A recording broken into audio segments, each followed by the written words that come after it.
Hello, everybody. Cosplay Freddy here, aka Freddie Lee Jones III, and I would like to welcome you all to my new movie review channel called Movies on the Run. The reason why it's called Movies on the Run is we're going to take a more running theme aspect of our rating system.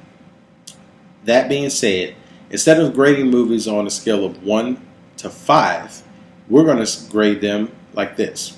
Our 1 will be a 5K. 2 will be a 10K. 3 will be a half marathon. 4 will be a full marathon. And 5 will be an ultra marathon. Now that we got that out of the way, let's review today's movie. Today's movie will be the Stephen King adaptation for 2017, It. The movie stars Bill Skarsgård, Jaden Lieberhard,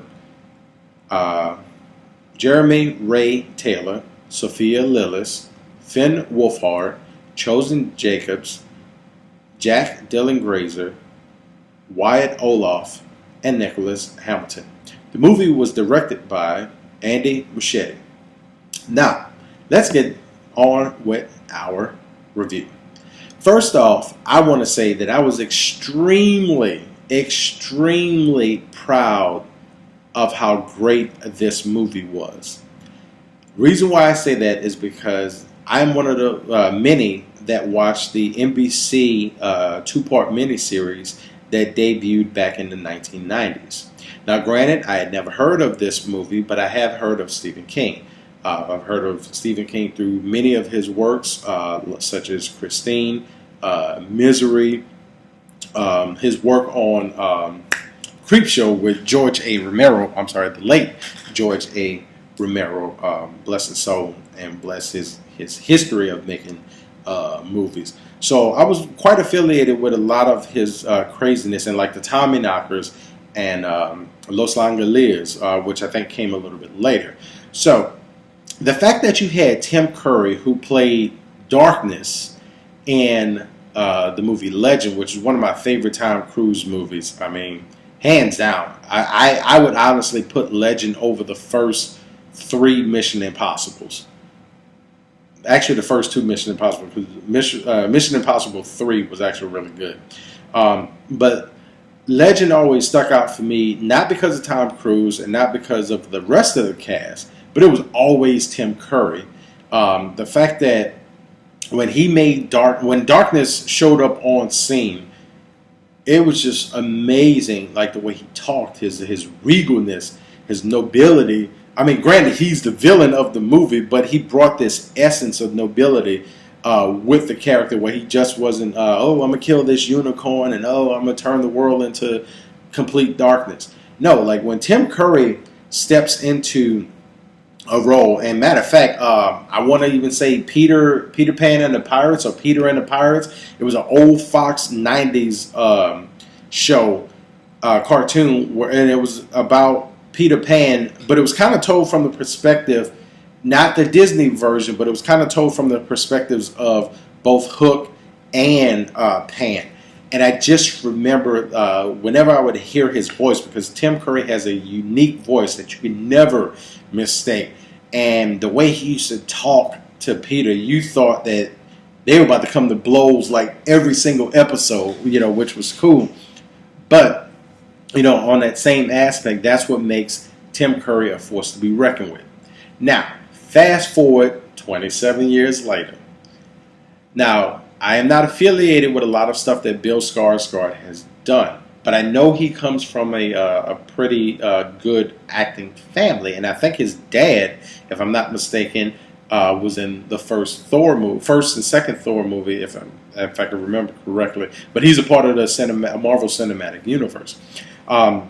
With that being said, I want to say this man has some incredible big shoes to fill. Not only did he fill those shoes, but he even took it a step further. He was creepy in every sense of the word, for those of you all who hate clowns. I myself don't have an issue with clowns, but I would have an issue with Bill Skarsgård's Pennywise because of the fact of he just flips the script, so quickly.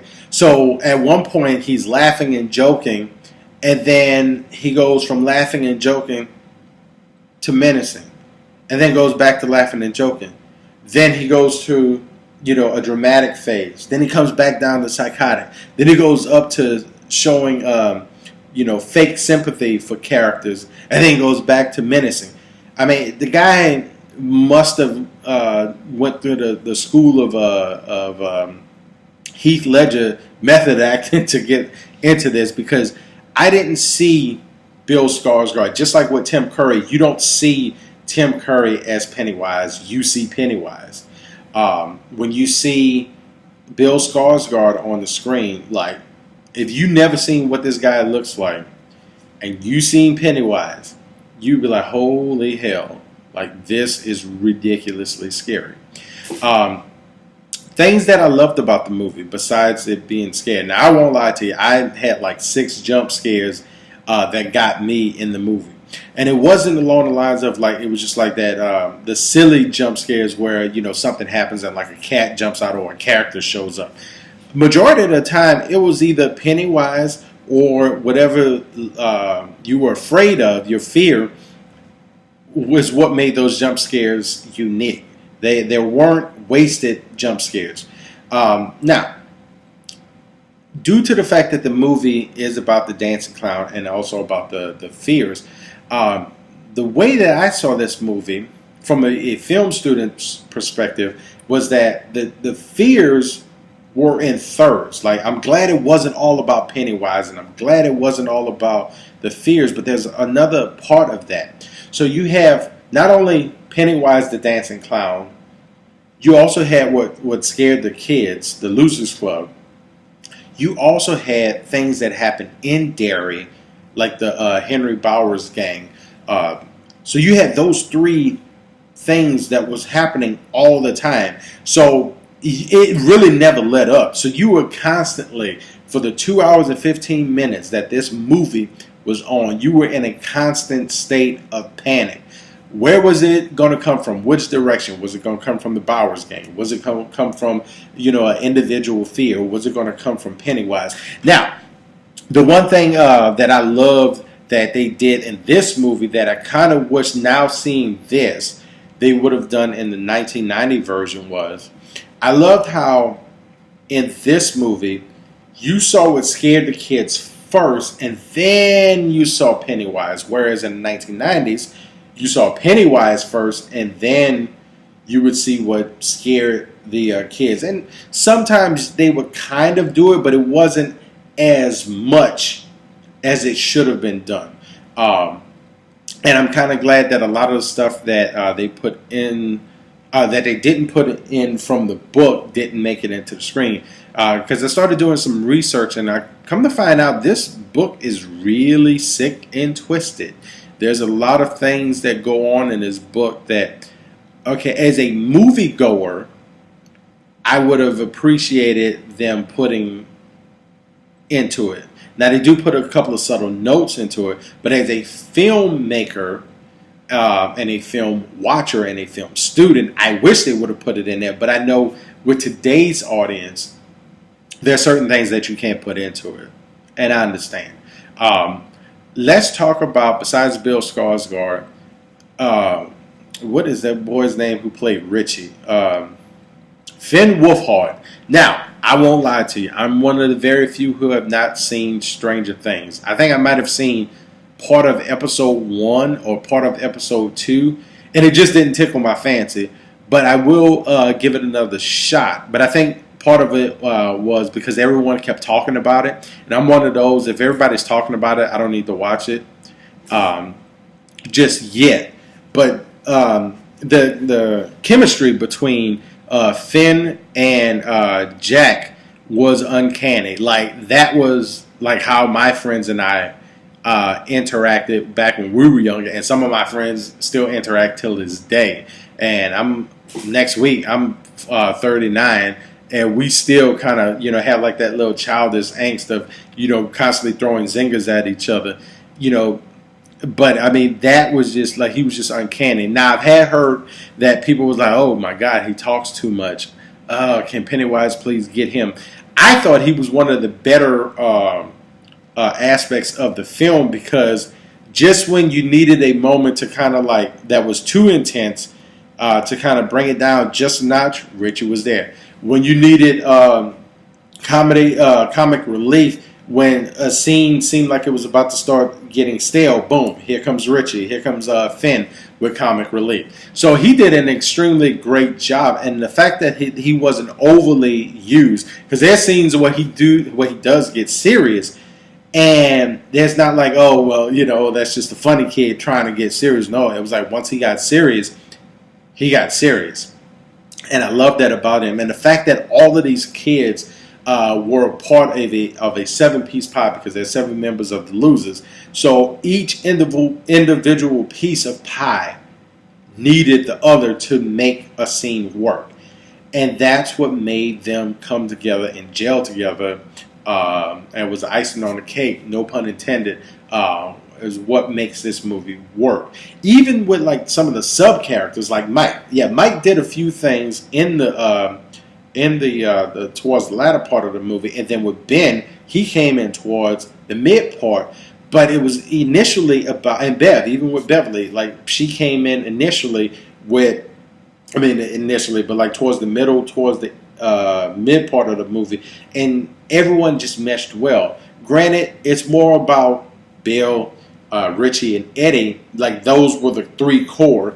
And then the other 4 members, and Stan, we can't forget Stan. But Stan is one of those characters where, he's in it, and he's not in it as much. He's on the screen, but he doesn't need to say things or do things, but, just the fact that he's there.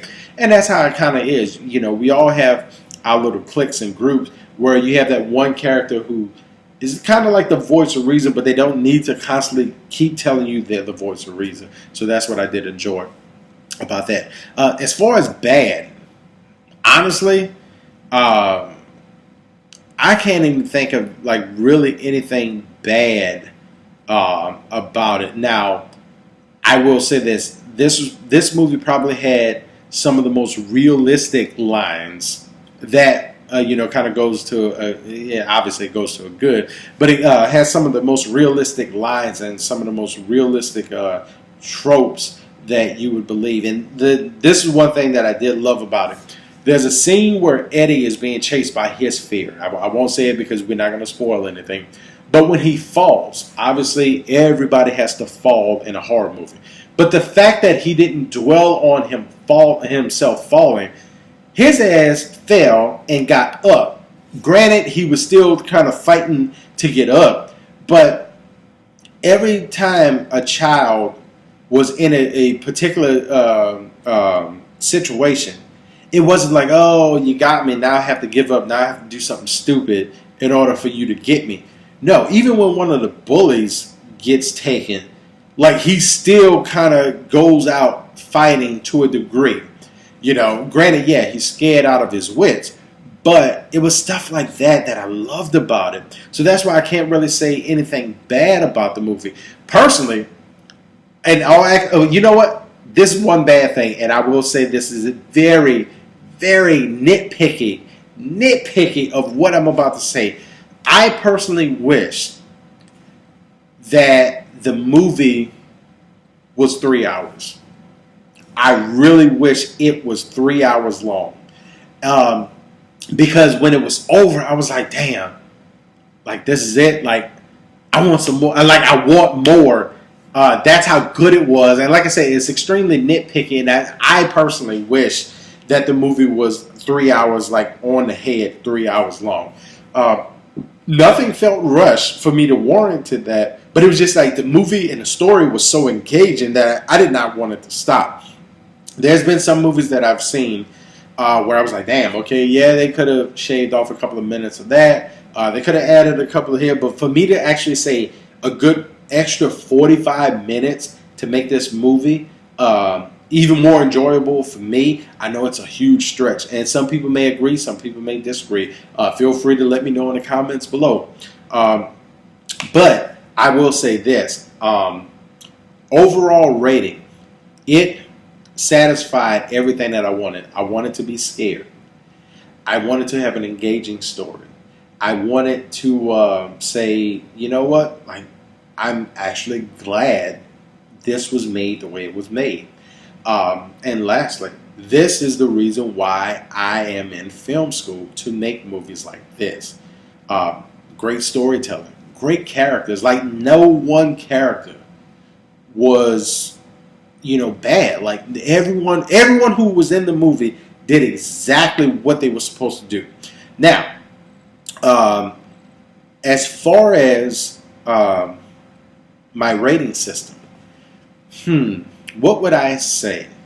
Minus the nitpickiness of it being 3 hours, which I wish it would have been, I'm actually going to give this one first rating of the running theme rating system. I'm going to give it a full marathon, which is our equivalent of a 4.